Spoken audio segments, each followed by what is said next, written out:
Praise lord. దేవునికి స్తోత్రం. హల్లెలూయా. క్రీస్తునందు ప్రియమైన దేవుని బిడ్డలారా, దిస్ ఈజ్ రెవరెండ్ డాక్టర్ మేలింగ్ రత్నం. ఈ ప్రపంచ భవిష్యత్తులో యుగాంతం ఎప్పుడొచ్చును అనే సుదీర్ఘమైనటువంటి అంశాన్ని బోధిస్తూ అనేక రాష్ట్రాలు వెళ్తున్నటువంటి మీ బోధకుణ్ణి, మీ దైవజనుణ్ణి.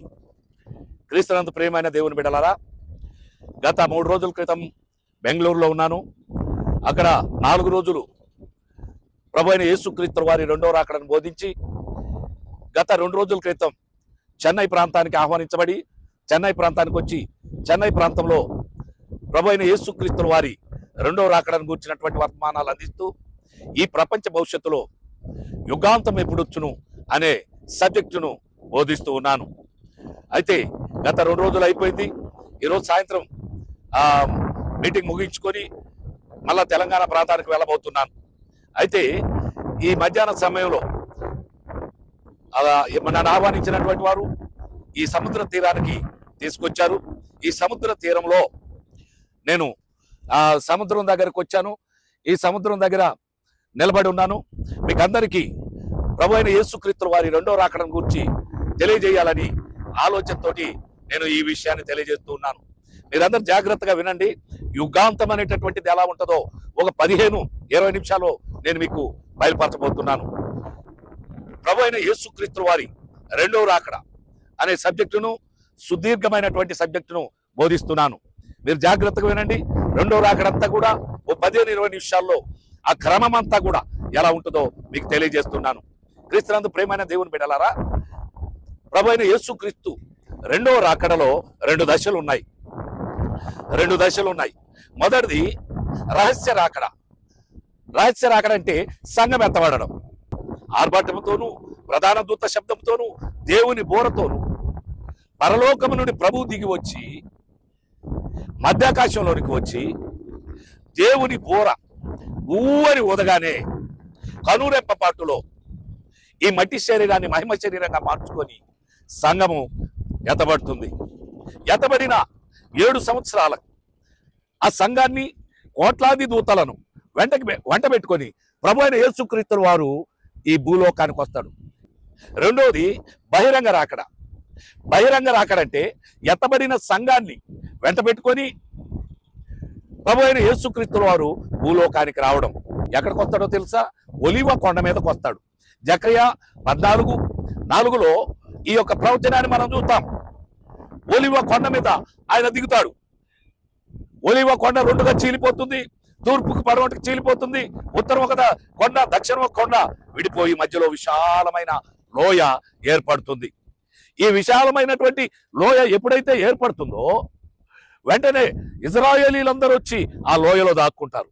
ఇజ్రాయేలీలు రావాల్సినటువంటి అవసరం ఏమొచ్చింది? ఆ లోయలోకి ఎందుకు వచ్చారు అంటే, అంతకుముందు అంత్యక్రీస్తు ఇజ్రాయేలీలను చిత్రహింసలు పెట్టి చంపేస్తుంటే వాళ్ళు అరణ్యంలోకి వెళ్ళిపోయారు. అరణ్యంలోకి వెళ్ళిపోయి అరణ్యంలో దాక్కొని ఉన్నారు. అయినా కానీ అరణ్యంలో కూడా ఇజ్రాయేలీని చంపేయాలని అంత్యక్రీస్తు యుద్ధాన్ని ప్రకటించాడు. సైన్యం అంతటిని సమకూర్చుకొని అరణ్యంలోకి వెళ్ళిపోయాడు. అరణ్యంలోకి వెళ్ళిపోయిన తర్వాత ఏమైందంటే, అరణ్యంలో ఇజ్రాయేలీలందరూ చల్లా చెదరైపోయారు. అరణ్యంలో నుండి కూడా ఇజ్రాయేలీలందరూ పారిపోయారు. పరిగెత్తి ఎక్కడికి పోవాలో తెలవడం లేదు. ఎక్కడ కనిపిస్తే అక్కడ అంత్యక్రీస్తు చంపేస్తున్నాడు అనేటటువంటి భయంతో వారు పరిగెత్తుకుంటూ ఒలివ కొండ వైపుకి వచ్చారు. ఒలివ కొండ వైపు కొండ దగ్గర ఒక పెద్ద లోయ కనిపించింది. ఆ లోయ అంతకుముందు ఉన్నది కాదు. ప్రభు అయిన యేసుక్రీస్తు వారు ఈ భూలోకంలో అడుగు పెట్టగానే, ఒలివ కొండ మీద అడుగు పెట్టగానే ఒలివ కొండ 2గా చీలి మధ్యలో పెద్ద లోయ ఏర్పడుతుంది. ఆ లోయ పేరు యెహోషాపాతు లోయ. ఆ లోయలోకి వచ్చి దాక్కున్నారు. వాళ్ళని తరుముకుంటూ అంత్యక్రీస్తు ఆ ఒలివ కొండ వైపుకి వచ్చాడు. వాళ్ళైతే కనపడలేదు, వాళ్ళ లోయలో ఉన్నారు. ఆ లోయ గురించి అంత్యక్రీస్తుకు తెలవదు. ఇజ్రాయేల్ కనపడలేదు, కానీ కొండ మీద యేసయ్య కనిపించాడు. ఎప్పుడైతే యేసయ్య కనిపించాడో, యేసయ్యని చూసినటువంటి ఆ యొక్క అంత్యక్రీస్తు ఉగ్ర రూపం ధరించి ప్రపంచంలో ఉన్నటువంటి ఆ యొక్క సైన్యాన్ని అంతటి సమకూర్చుకొని అక్కడ ఉన్నటువంటి హర్మగిద్దోన్ అనేటటువంటి స్థలంలో ఈ సైన్యాన్ని అంతటి సమకూర్చేశాడు. ప్రభువు మీద యుద్ధాన్ని ప్రకటించాడు. ఎప్పుడైతే ప్రభు మీద యుద్ధాన్ని ప్రకటించాడో, ప్రభు నోటిలో నుండి వచ్చినటువంటి అగ్నితోటి బలమైన ఖడ్గంతో వాళ్ళందరినీ సమూలంగా కాల్చివేశాడు. ఎప్పుడైతే వాళ్ళందరూ చనిపోయారో, అక్కడ వచ్చినటువంటి రాజులు చనిపోయారు, అక్కడ వచ్చినటువంటి సహస్రాధిపతులు చనిపోయారు, అక్కడ వచ్చినటువంటి మంత్రులు చనిపోయారు, అక్కడ వచ్చినటువంటి గుర్రాల మీద వచ్చిన వాళ్ళు చనిపోయారు, గుర్రాలు చనిపోయి చూసుకోవడానికి వచ్చిన వాళ్ళు చనిపోయారు, ఆనందించడానికి వచ్చిన వాళ్ళు అందరూ కూడా కాలిపోయారు. ఎప్పుడైతే వాళ్ళు చనిపోయారో ఆకాశంలో ఒక దూత ప్రత్యక్షమైంది. ఆకాశంలో ఎప్పుడైతే ఒక దూత ప్రత్యక్షమై ఒక పెద్ద శబ్దంతో ఆర్భటించి ఆకాశంలో ఉన్న పక్షులన్నిటిని పిలిచింది. ఓ పక్షులారా రండి, మీ కొరకు ప్రభువు వారు గొప్ప విందు ఏర్పాటు చేశాడు, రండి రండి రండి అని చెప్పి ఆహ్వానించినప్పుడు ఆకాశ పక్షులన్నీ వచ్చి ఆ కాలిపోయినటువంటి వారి మీద వాలి ఆ మాంసాన్ని అంతటిని ఎంతో చక్కగా కడుపారా భుజించి అవి ఎగిరిపోయినాయి. యేసయ్య విజయాన్ని సాధించాడు. ఈ యుద్ధంలో యేసయ్య విజయాన్ని సాధించాడు. అంత్యక్రీస్తు ఓడిపోయాడు.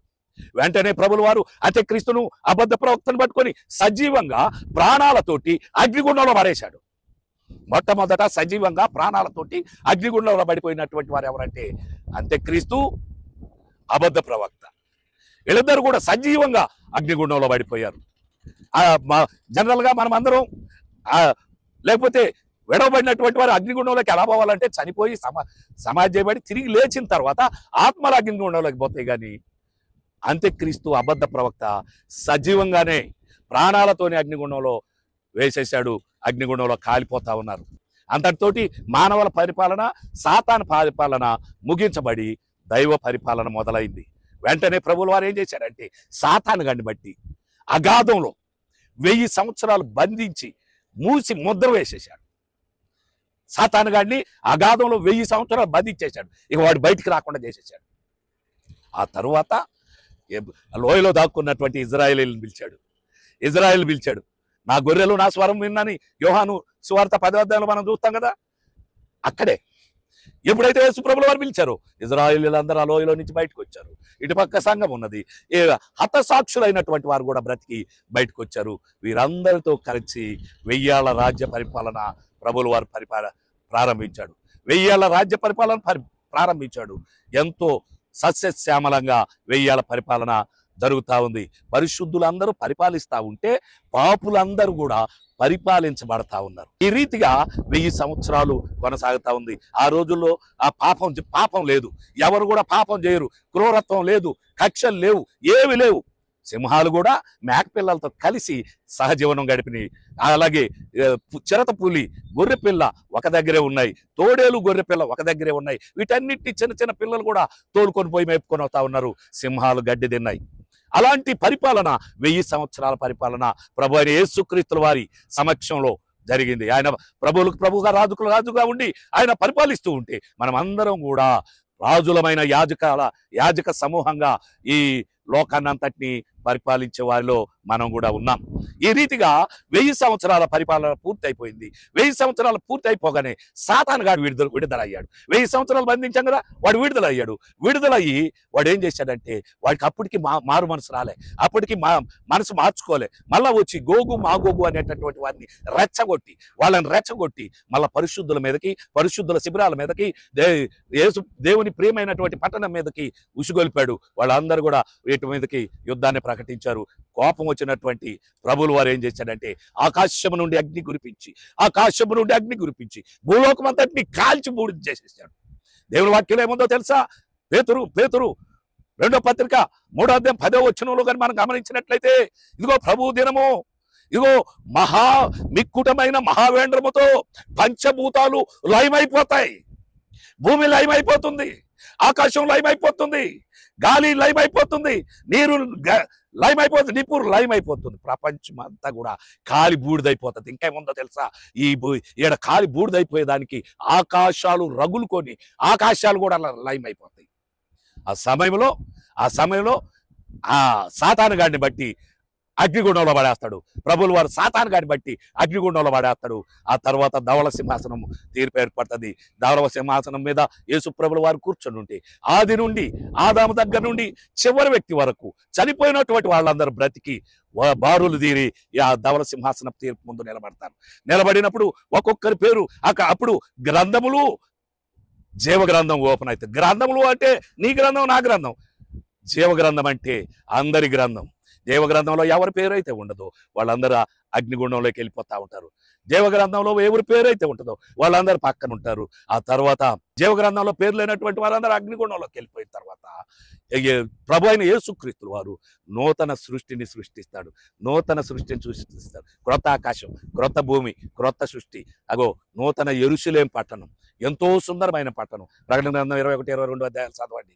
ఆ పట్టణం గురించి మీరు విన్నారంటే, ఆ పట్టణం గురించి చదివితే ఈ భూలోకం అంతా చెత్త, దేనికి పనికిరానటువంటి చెత్త, ఈ లోకంలో ఎందుకున్నానా అని నువ్వు బాధపడతావు.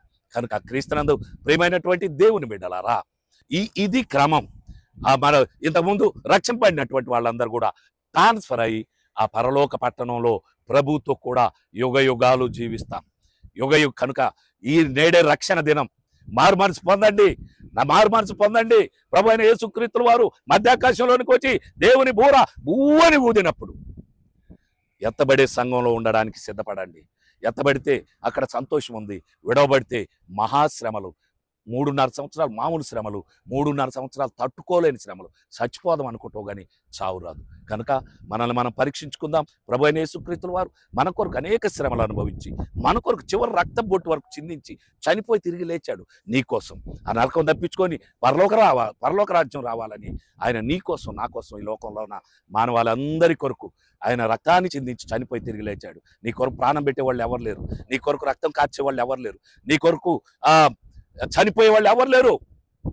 నీ తల్లిదండ్రులు నీ కొరకు చనిపోలేరు, నీ అన్నదమ్ములు నీ కొరకు చనిపోలేరు, నీ భార్య, నీ పిల్లలు ఎవరు కూడా నీ కొరకు ప్రాణం పెట్టేవాళ్ళు లేరు. నీ కొరకు, నా కొరకు, ఈ లోకంలో ఉన్న మానవాళ్ళందరి కొరకు చనిపోయి సమాధి చేయబడి తిరిగి 3వ దినాన్ని లేచాడు. ఆయన కొరకు నువ్వు జీవించగలిగితే రేపు ప్రభు వచ్చినప్పుడు ఎత్తబడే సంఘంలో ఉంటాం. ఆ విధంగా మనం అందరం కూడా ప్రభు కొరకు సమర్పించుకొని పరిశుద్ధంగా జీవించి ఎత్తబడే సంఘంలో ఉండులాగు పరిశుద్ధాత్మ దేవుడు మనకు సహాయం చేయనుగాక.